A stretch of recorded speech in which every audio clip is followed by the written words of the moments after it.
With the miter-fold dado set from Rockler, you can build custom drawers and boxes more easily than ever, from a single piece of material. Just make a few cuts with the innovative profile blade and dado stack, fold up the sides, and you've got a complete box with rock-solid interlocking joints and beautiful continuous grain. Because of the precise nature of the cuts the miter-fold is designed to make, correct setup and use are crucial. This video will offer some tips and important reminders, but it's not a substitute for the instructions.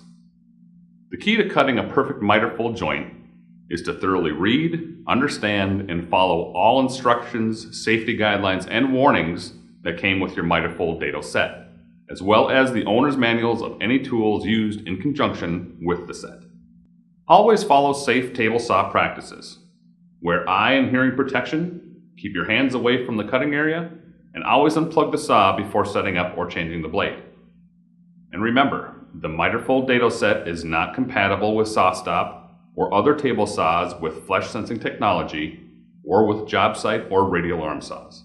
The first step in blade installation is to check the miter-fold setup chart toward the back of the instructions to see which blades you'll need for the thickness of your workpiece.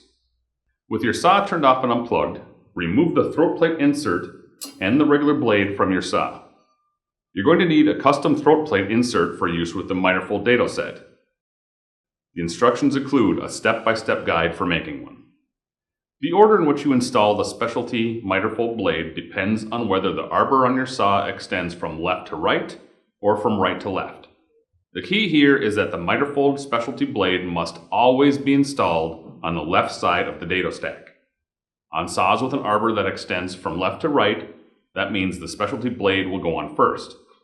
On saws with an arbor that goes from right to left, the specialty blade will go on last. There are a couple of other things to keep in mind. All blades and chippers must be installed so that the cutting teeth face the user. The directional markings on the blades will help with this. Chippers and shims must be installed between full blades. Never use the chippers alone. Make sure to stagger the blades' teeth so they don't hit each other. They're made from carbide, and even slight impacts can cause damage. Shims should be distributed throughout the stack. If you pile them up in one spot, they can create gaps in the dado stack's cutting area. One other thing about the shims. You need to make sure they don't slip into the threads of the arbor. If they do, and you tighten the arbor nut, you'll have two problems. The width of your stack will be off, creating a sloppy joint, and you'll damage the shims.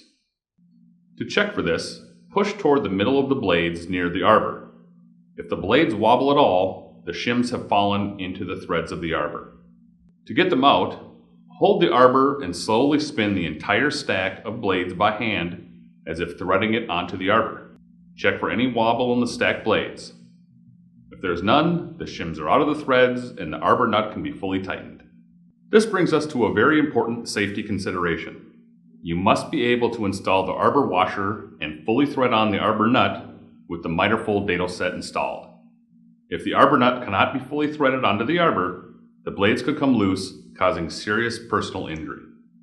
Once you're sure everything is secure, you can fully retract the blades into the table saw cabinet and install the zero clearance throat plate into the table. For additional information on using this product and important safety guidelines, see the instructions and warnings that came with your miter-fold dado set. Instructions can be found online at rockler.com on the miter-fold dado set product page. Rockler Woodworking and Hardware. We help you create with confidence.